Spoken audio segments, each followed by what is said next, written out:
사실이죠. 가장 성경적인 설교가 뭔가, 가장 성경적인 설교는 강의 설교다.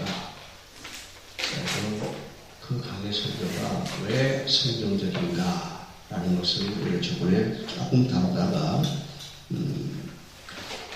하는데, 그걸 다시 정리해서 공강의를 하겠습니다. 첫째, 성경은 다양한 문학적 장르로 되어 있다는 것입니다.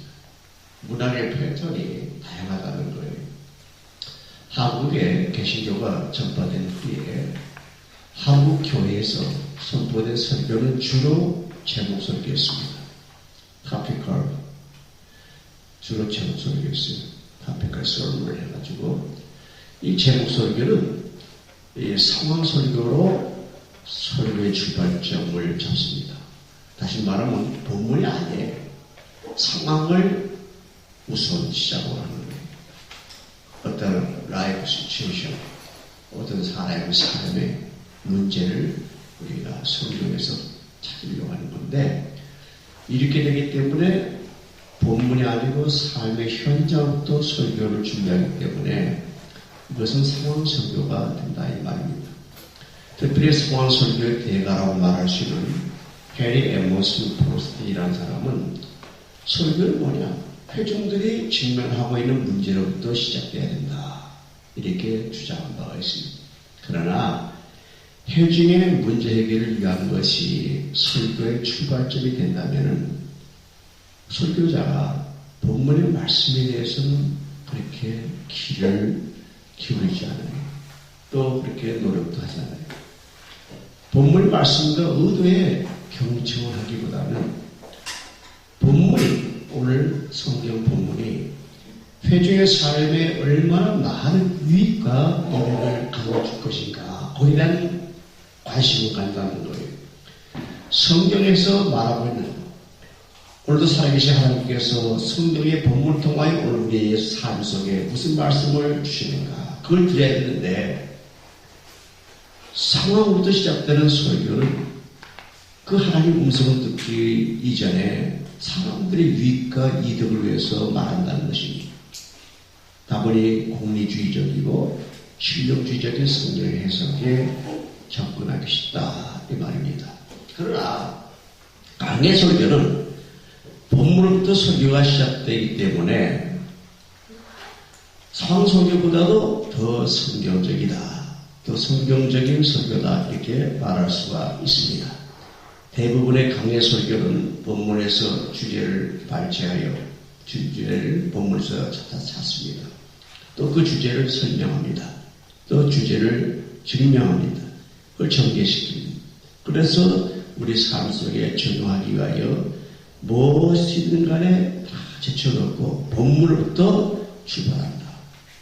본문부터 착착 끄집어내고 그 본문 3, 4개의 대지를 만들어서 설교 아웃라인을 작성합니다.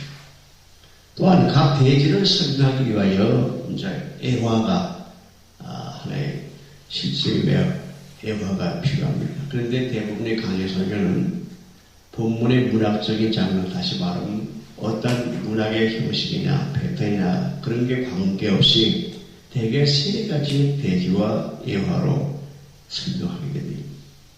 그러니까 대지, 세계 대지를 우리가 흔히들 많이 작성하고 거기에 대한 적합한 그 본문의 의미를 파악해서 예화를 집어넣습니다.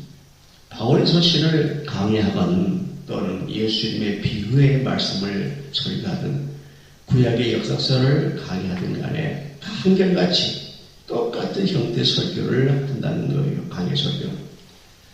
따라서 설교에서 새롭고 신선하고 깜짝 놀랄만한 면이 결여되어 있지 않는가 생각하기 쉬운데 그건 그렇지 않습니다. 설교자들은 텍스트, 성경 말씀, 본문의 문학적 장르에 관심을 가져야 되는데 어떤 의미를, 어떤 질문을 안고서 가져야 되느냐, 본문이 무엇을 말하느냐, 이것도 중요합니다.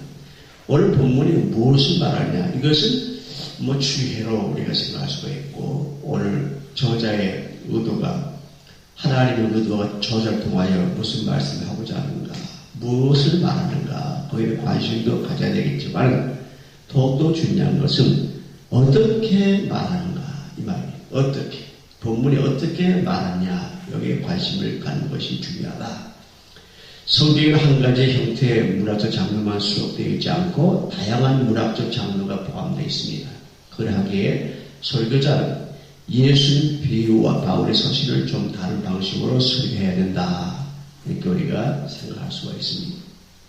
특별히 엘리자베스 아테마이어라는 그 교수는 설교자가 본문을 깊이 연구하면 연구할수록 그 설교자의 설교 스타일이 이야기체가 될 수밖에 없다. 이렇게 말합니다. 왜냐하면 성경은 본질적으로 예수 그리스도를 통한 하나님의 구원사, 하나님의 구원의 드라마, 하나님의 구속의 이야기, 그 구원의 드라마가 되기 때문이다. 이렇게 말했습니다. 이와 같이 생각할 때 성경은 가장 강의 설교가 성경적인 설교를 했을 때 다양한 문학적 장르가 되어 있다. 이것을 우리가 볼 수가 있고, 두 번째는 성경 자체에 적용된 강화가 있습니다. 성경 자체에 적용된 말씀이 있다는 거예요. 강의 설교는 본문을 해박적으로 연구하고 분석하여 설교의 아웃라인을 만듭니다. 대지와 대지 사이 그 흐름을 아주 매끈하게 할 수 있는, 연속성 있게 할 수 있는 그러한 일을 또 우리가 생각할 수가 있는데, 한 설교 안에 세 가지 독립된 하나의 그 주제를 우리가 생각했을 때 그것을 따로따로 매끈하게 이어지지 못한다면 좀 설교가 재미가 없어요.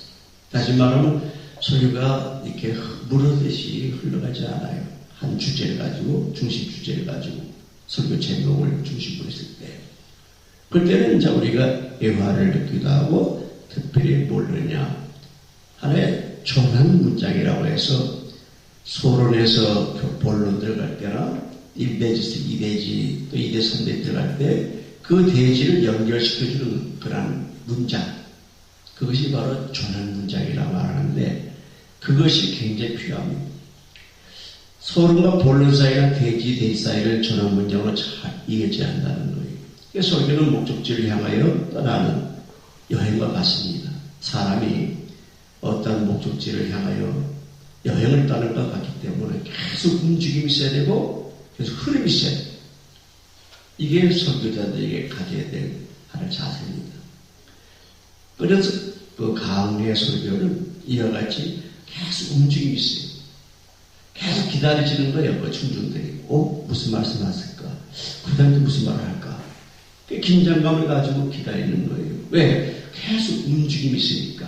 무브먼트가 있고 계속 플로우, 흐름이 있기 때문에 그렇습니다. 이거 움직임과 흐름을 놓치게 되면 강의 설교가 딱딱하게 돼요. 딱딱하게 돼요. 1대지 또 2대지 3대지 연결성이 없고 딱딱 끊어져 버려요. 자, 옛날 방식의 강의 설교는 본문에 관해서만 설명하고 본문으로부터 설교하지 않기 때문에 몹시 지루하게 느껴졌습니다.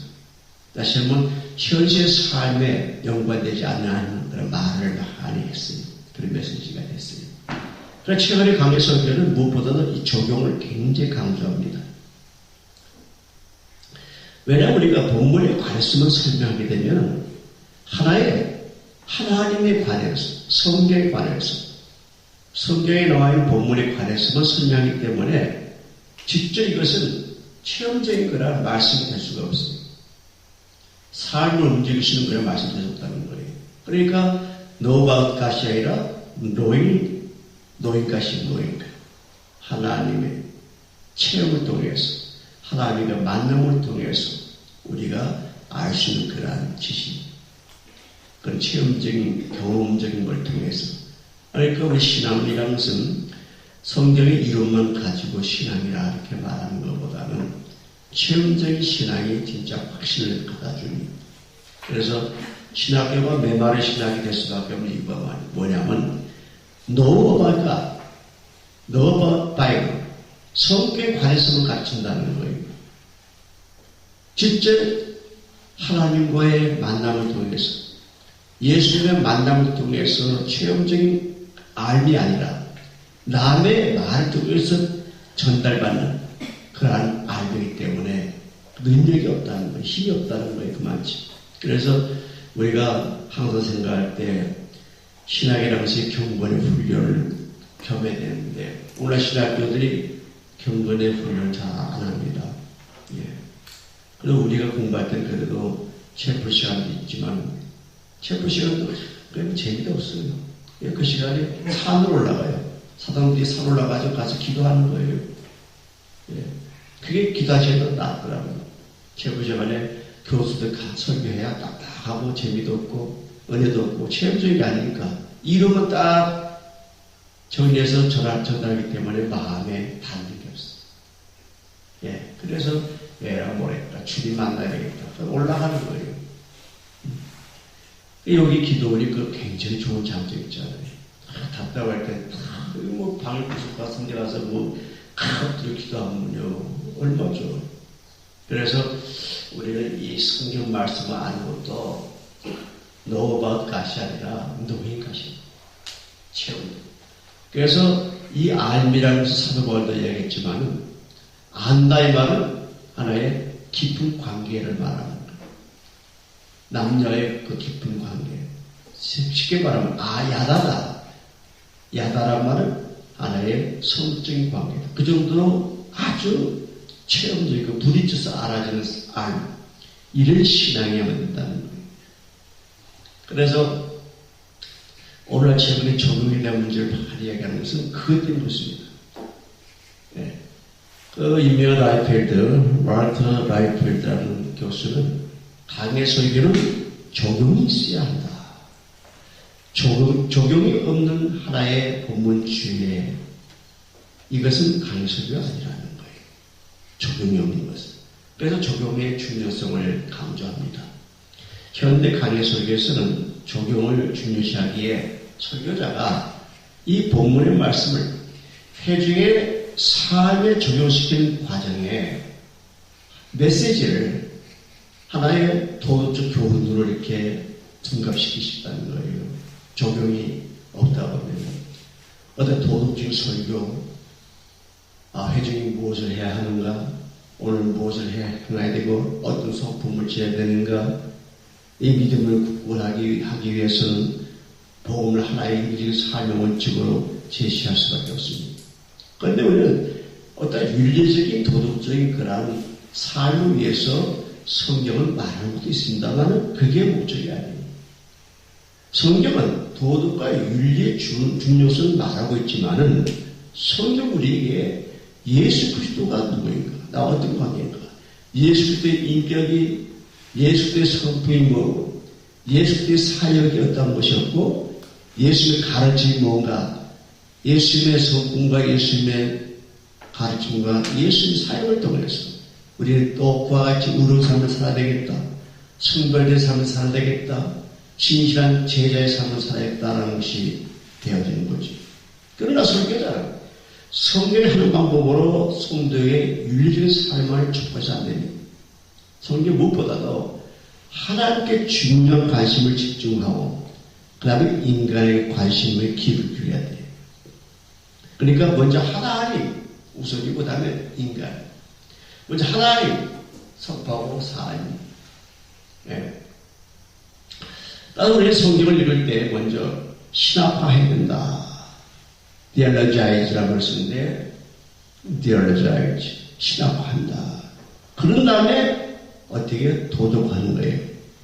moralize, 도덕화시키는데 moralize. 다시 말하면 먼저 하나님, 그 다음에 인간이라는 거죠. 무슨 말 아니면 하나님은 예수의 그리스도를 통하여 무엇을 행하시는가를 본문에서 찾는 거예요. 이게 신학화입니다. 신학화. 하나님께서는 예수를 통하여 무엇을 행하셨는가? 오늘 하나님께서 예수를 통하여 무슨 말씀하시는가? 이 본문에서 찾는 것이 바로 신학화입니다.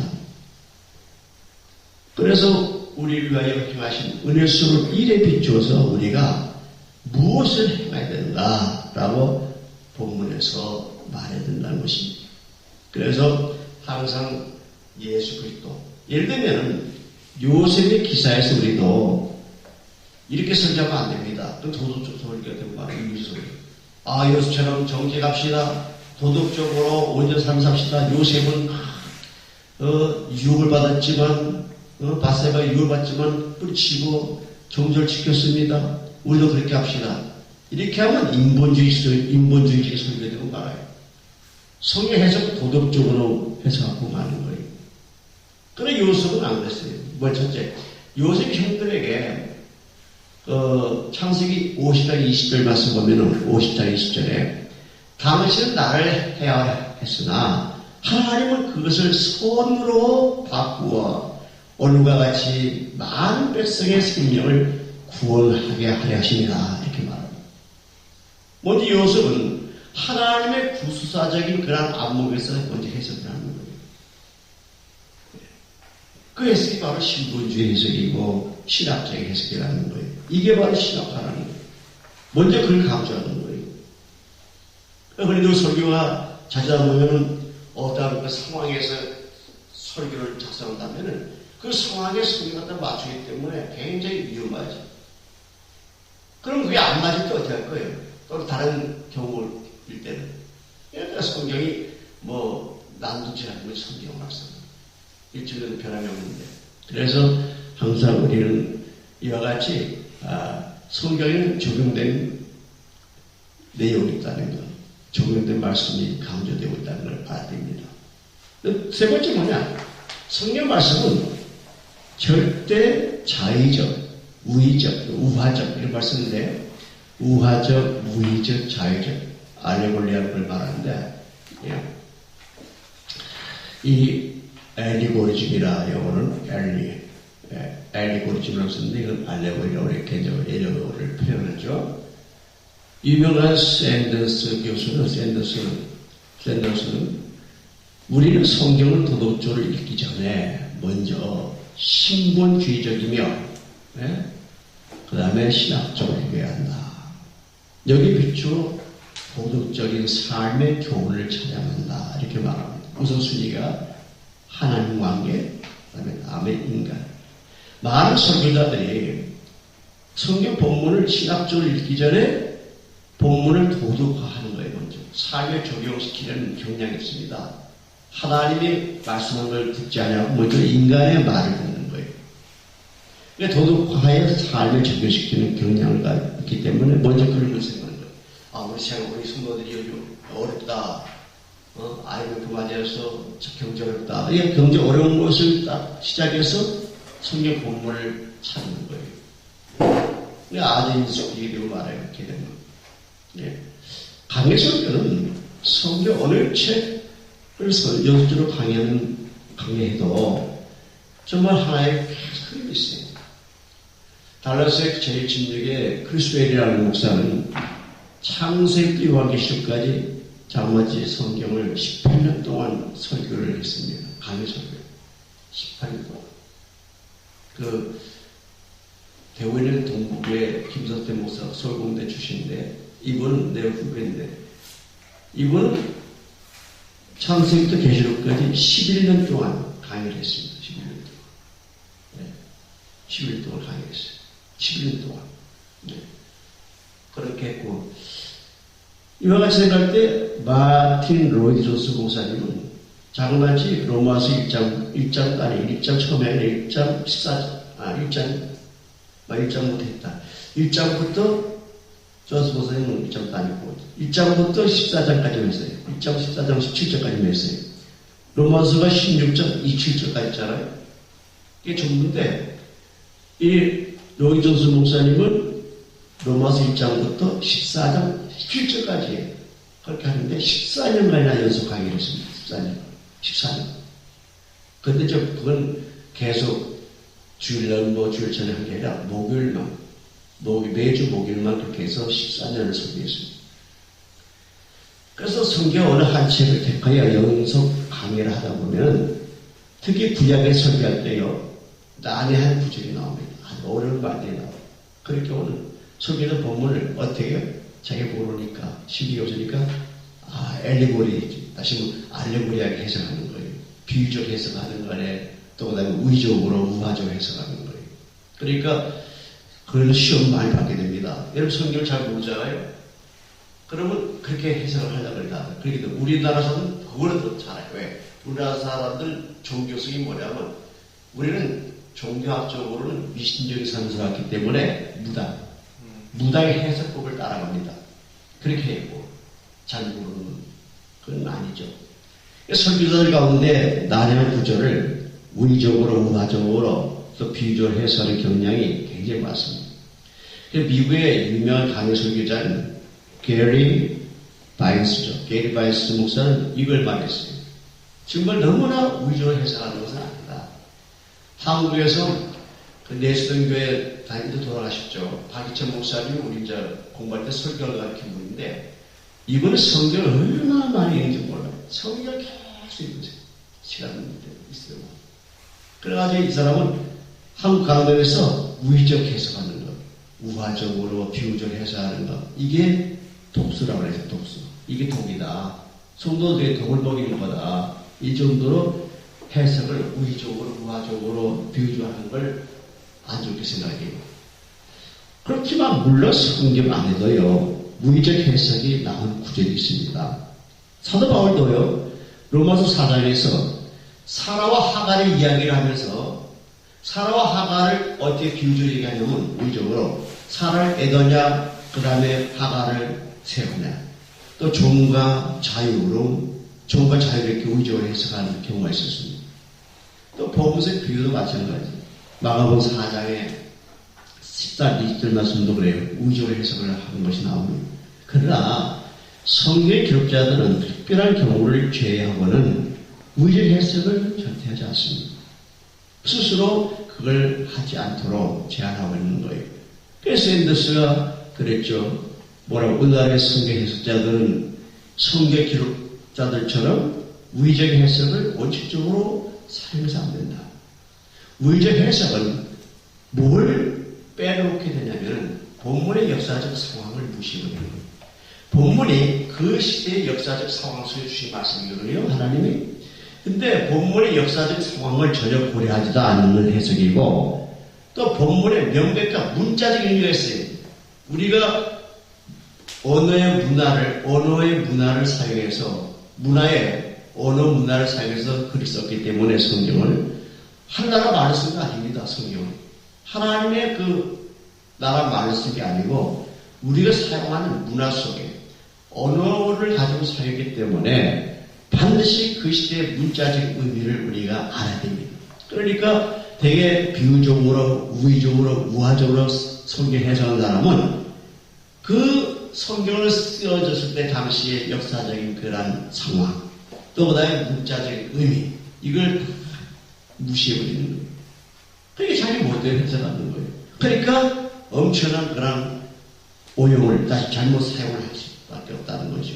그래서 우의적 해석에 우화적 비유적 해석에 너무나 함정에 빠지지 않아야 된다는 것입니다. 그 다음에 네 번째 성경에 따른 충실한 설교는 뭐니 뭐해도 강의 설교다.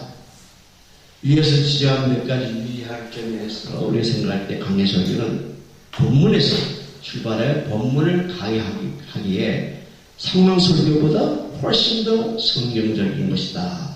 성경적인 설교다 이렇게 말할 수 있습니다. 그러나 설교가 강의 설교라는 그런 형식을 갖췄다 할지라도 설교의 대지가 모두 본문에서 나왔다 할지라도 성경적인 설교가 다는 아닙니다.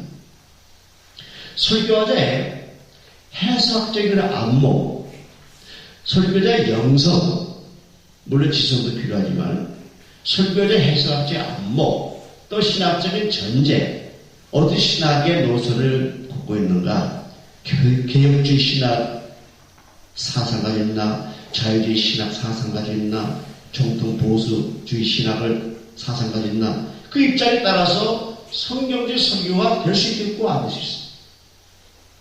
그러나 우리는 가장 중요한 장로교회는 개혁주의 그런 입장에서 성경적인 설교가 될 수 있다는 거예요. 강해석의 형식을 갖추고도 얼마든지 비성경적인 설교가 되어질 수가 있다는 것입니다. 개혁주의가 뭐예요? 이때는 대답해도 돼요. 개혁주의.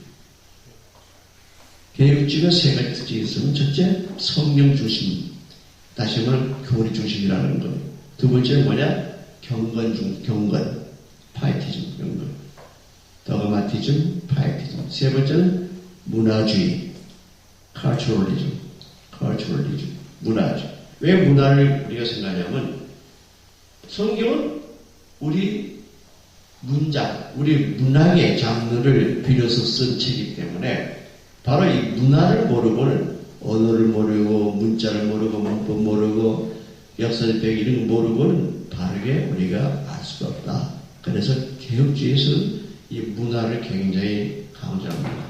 문화의 공개 속에서. 그래서 개혁적이 되면 첫째 성경 중심, 교리 중심이죠. 둘째 경건 중심, 셋째는 문화주의, 문화 중심.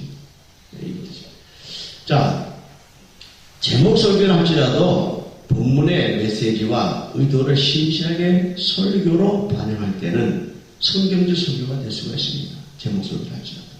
그렇죠? 근데 극히 드물죠. 그때 미국의 설교학 교과서의 결정판에 말하시는 1958년에 나온 책인데 브래드 데이비스라는 사람이 쓴 책인데 Design for Preaching이라는 책이 있습니다. 여기에 보게 되면 여기 설교의 본문, 제목, 강의 설교를 분리하지 않고 있는 사람입니다.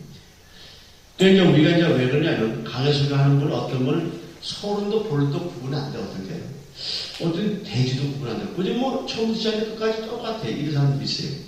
근데 그것보다는 그것도 물론 강의 설교이긴 하지만은 그보다는 우리는 인간은 구조가 머리 구조가 이와 같이 귀납적 방법으로 구성되어 있어요. 조직이. 그러니까 그 방법으로 서로 본론 견도로 딱 떨어지게 설교하게 되면 청중들이 알아듣기가 쉬워요. 아, 서론이 저거구나. 아, 이제 본론 들어가는구나. 아, 본론 제일 대적이 이거구나. 아, 2대지 들어가는 거 3대, 1대지, 3대 이해 안다는 거예요. 그 결론이 이렇게 나와요.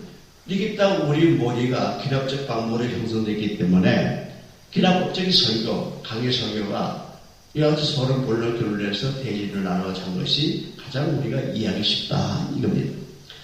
그래서 미국의 설교학을 대표하는 그런 프레드 크레독이라는 교수나 또 데이브 버트릭이 또 롱우 같은 교수 이분들도 설교 본문 그 본문을 찾는 본문 설교, 제목 설교 또 강의 설교 이런 거 분리하지 않고 그냥 합니다. 쫙.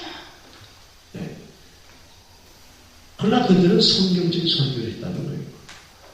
설교를 제목 설교를 하든 본문 설교를 하든 강의 설교를 하든 이걸 꼭 분류해야 되냐 분류하지 않냐고도 설교의 내용과 어떻게 구성했는가 어떻게 그것을 기능적으로 반해서 본문의 메시지와 의도와 일치하는가 거기에 따라서 성경적 설교가 될 수도 있고 또 본문의 의도와 일치하지 않으면 안 될 수도 있는 거지. 그래서 생각할 때 성경적 어느 책을 선택하여 연속 강의하는 강의 설교는 설교자들에게 분명히 설교하고자 하는 그런 자유함과 해방을 줍니다. 본문의 구속을 안 받죠. 아, 오늘 본문 뭘 선택할까? 이렇게 걱정할 거 없이 왜 계속 시리즈를 쭉 하니까 마태를 쭉 해나가니까 다음 설교할 거 본문이 걱정했는데 다음 할 그 본문 구조를 가지고 또 이제 묵상하고 준비하면 되는 거죠. 그래서 다음 주에 설교 본문이 주어져 있기 때문에 본문을 찾는데 시간을 낭비할 필요가 없어요. 그 시간에 본문을 연구하고 묵상하는데 전적으로 시간을 투자할 수가 있죠. 그래서 강의 설교의 유익적인 거예요. 한 책을 선택해서 계속 해나간다는 거. 그 다음에 연습 강의를 하면서 이제 교회력에 따라서 이제 절기 때는 그 잠시 멈추고 절기 설교를 하면 되잖아요. 본문을 절기에 맞는 것을 찾아서 설교할 때 강의 설교로 하면 돼요. 네. 그래서 그 시간에 본문 연구하고 묵상하고 그 강의 설교에 나오면 좋아요. 그 연속 강의로 설교를 하면서 다루기 힘든 문제를 우리가 생각한다 할 때 연속 강의를 해나가다가 내가 하고 싶은 말이 있는데 못한다. 교인들 분명히 오늘이랑 같은 문제가 있으면 문제에 대한 답을 성경에 찾기로 원한다. 그럴 때는 그럴 때는 좋은 때는 그 문제에 대해서 성경을 찾아가 설교할 때 그 약이 되지만 안 좋을 때는 그것이 굉장히 독이 되는 거예요. 네. 예를 들어서 어떤 집사님이 회사를 좀 말아먹었어요. 네? 그래가지고 그 회사가 넘어갔어요. 근데 거기에 딱 맞춰서 설교를 이렇게 하면은 그 회사는 굉장히 기분 나쁠 거예요. 네? 자기에게 설교를 하니까. 그러나 강의 설교를 계속 하다 보면은 그런 내용이 나와도 아, 우리 목사님이 오늘 성경에서 계속 하다 가시니까 그렇게 오해를 안 해요. 그래서 우리가 평소에 다루기 어려운 문제를 강의 설교를 통하여 그냥 부담 없이, 오해 없이 전할 수 있고 들을 수 있다는 거예요. 목사가 말씀을 전하는 데 있어 자유함이 있어요. 해방감이 있어요. 그냥 뭔가 부자의 수면은 굉장히 힘들어요. 듣는 사람도 힘들어요. 요즘 듣는 사람도 잘 알아요. 아유, 목사 저 준비 덜 했구나. 준비해서 언론도 다 했구나. 저 헛소리 하네. 막 근데 안다고요. 그 성도들이. 그런데 이제는 저들도 하도 달고 달았어요. 성도도. 한 10년에서 듣다 보니까 또 요즘 뭐 인터넷 통해서 뭐 정보화 시대 돼가지고 뭐 많이 보잖아요. 또 TV 방송을 통해서 이태성을 통해 다 보잖아요. 네. 무엇보다도 연속 강의 설교의 장점은 뭐냐? 설교자 자신이 성경 말씀을 조직적으로 깊이 연구하셨다는 거예요. 체계적으로. 네. 그래서 성경 맹스 칼바트라는 유명한 신학자는 이상한 새로운 세계, 또 다음에 또 6개월을 신학자는 풍요로운 의미, 이런 것을 성경에서 강의 설교, 연속 강의를 설교를 통하여 발견했다. 그래서 설교자의 안목과 지평을 넓혀줬다는 거예요. 오늘 우리들은 분명히 말씀에 대한 깊이를, 성경 지식이 있어야 돼. 머리만 첫째. 그래야 설교를 마음할 수가 있어요.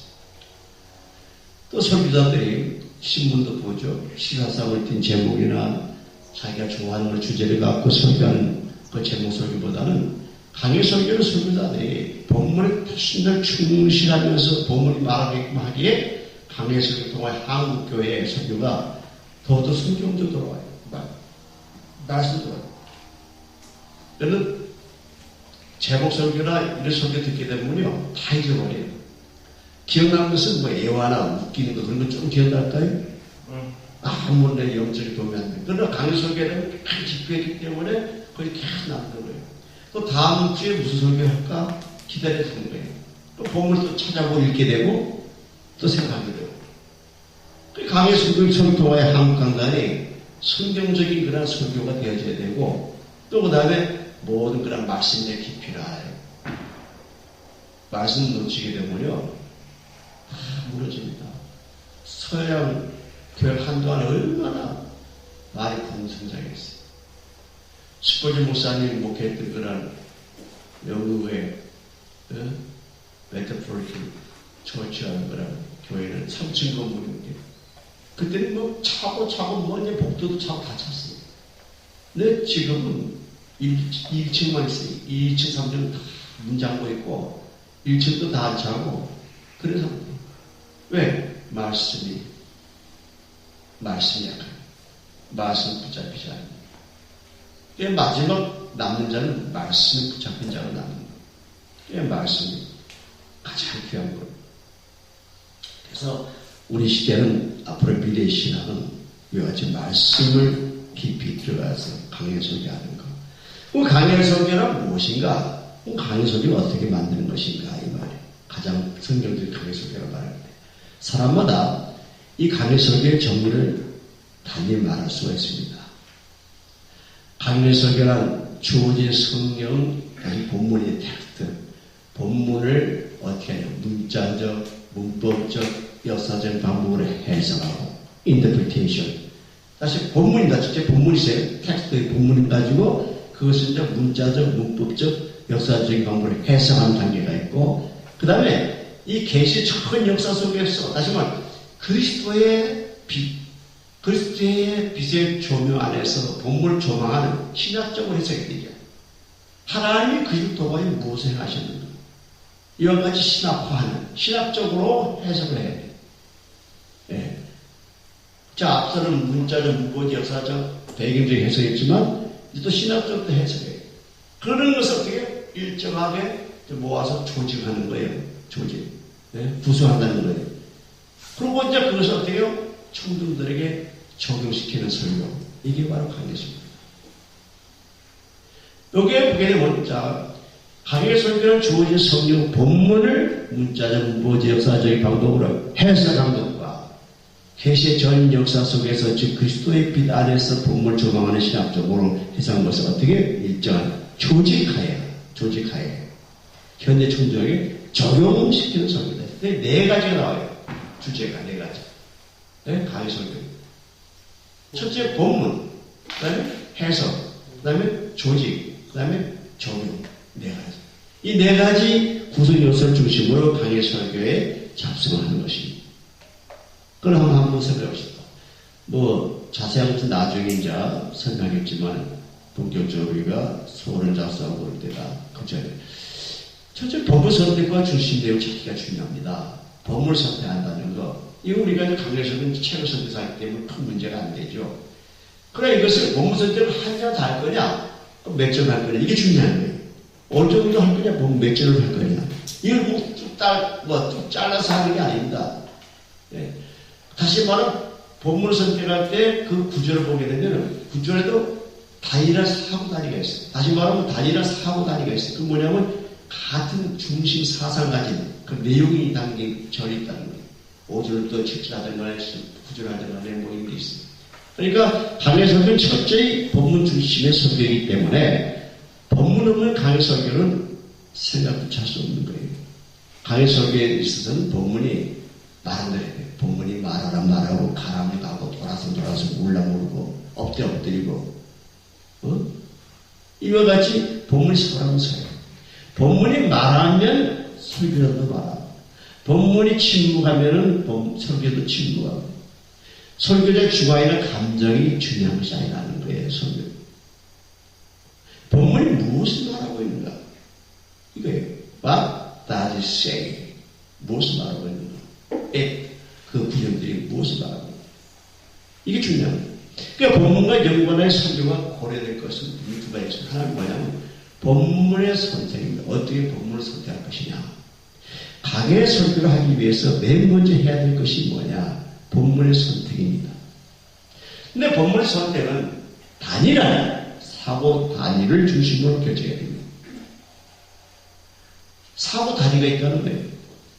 단일한 사고 단위란 무슨 말이냐면 단일한 주제가 있고 단일한 내용이 있다는 거예요. 그것을 딱 잡아서 끌어버리면 돼요. 강의 속에 있어서는 한꺼번에 이것저것 여러분 자파상에 하게 되면 이것저것 물건이 많습니다. 그 강의 속에 이렇게 하는 게 아니에요. 하나만 깊이 있게 전문적으로 하는 거라. 그렇게 하는 거예요. 잡다한 내용을 피상적으로 전해주면 교인들은 어떻게 해요? 마음속에 남는 거 없습니다. 여러 가지 이야기가 남는 거 없어요. 그 25분 내지 30분 설교 듣는 시간에 다 기억하냐? 어림도 없어요. 때로 돌아서면 본문도 모르고 제목도 모르고 하는 사람 많아요. 오늘 설교에. 그때 있죠. 오늘 제목이 뭔가 본문이 뭔가 구체적으로 가요. 하루면 내용을 어떻게 알아요? 예. 그와 마찬가지로 본문을 선택할 때 한 가지 내용만을 깊이 있게 전해주면 효과가 있기 때문에 교인들 마음속에 간직되기 때문에 본문 선택부터 바로 해야 된다는 겁니다. 바로. 예를 들어서 고린도전서 1장을 설교한다면 첫째 뭐냐? 1장 1절 3절까지는 인사와 축도가 나옵니다. 이게 하나의 사고 단위라는 거예요. 단일한 사고 단위라는 거예요. 딱 1절 3절. 그 다음에 또 4절 7절 나와요. 4절 7절이 한 사고 단위예요. 이것은 고린도 신자의 영의 은사를 위한 감사가 나옵니다. 감사에 대해서. 또 한 사고 단위가 8절 9절이에요. 그들의 자녀에 관한 바울의 확신이 나옵니다. 또 10절부터 13절까지가 한 사고 단위인데 문제에 관한 훈계가 나옵니다. 교훈이. 또 14절부터 17절이 한 사고 단위입니다. 바울의 사명이 나오고 또 18절부터 25절까지가 십자가 도에서도 나옵니다. 그 다음에 26절부터 29절까지가 약해본의 성도들, 신앙자들이 나오고, 또 30절, 30절 한 사고 단위로서 우리의 전부신 그리스도에 대해서 나오면 각각 하나의 사고 단위가 있다는 거예요. 그걸 그냥 1장 1절부터 1.3절의 한 사고 단위인데 그걸 그냥 7절까지 딱 7절까지 해버리면 곤란해요. 그러면서 두 사고 단위이기 때문에 복잡하게 설교를 작성할 수밖에 없는 거예요. 또 듣는 사람도 중심 주제, 설교 제목과 중심 주제에 따른 것을 간파를 못해요. 복잡하게. 그렇기 때문에 본문의 선택에 있어서는 단일한 사고 단위로 선택하는 겁니다. 그럼 우리 예를 들어서 성경 보게 되면 패러그래프라고 있어요. 그렇죠? 패러그래프라고 동그란 거 있죠? 그게 뭐냐면 그게 단일 구조입니다. 그걸 중심으로 하면 돼. 그걸 가지고 하되 더 세분화시킨다면 그걸 더 줄이면 되겠죠. 더 나누면 되겠죠. 그래서 성경 보게 되면 다 패러그래프라고 있어요. 그러나 한 가지 내용만 깊이 있게 전해주면은 상당한 많은 것이 그런데 마음속에 간직된다. 두 번째 뭐냐? 단일한 사고 단위가 되는 본문을 선택했으면 이때 그 본문의 중심 내용이 뭔가를 찾아냅니다. 단일한 사고 단위를 우리가 결정했다면은 그 다음에 그 결정된 사고 단위가 가지고 있는 중심 내용이 뭔가? 센트럴 아이디어가 뭔가? 중심 내용. 중심 내용을 가지고 이제 제목을 정하는 거죠. 중심 내용이 참 중요합니다. 대개 설교자들이 이 중심 내용을 놓치기 때문에 혼란스러운 설교가. 그래서 설교 작성할 때 중심 내용, 단일한 사고 단위를 선정한 다음에 선택한 다음에 중심 내용을 딱 알게 되면 어떻게 돼요? 자,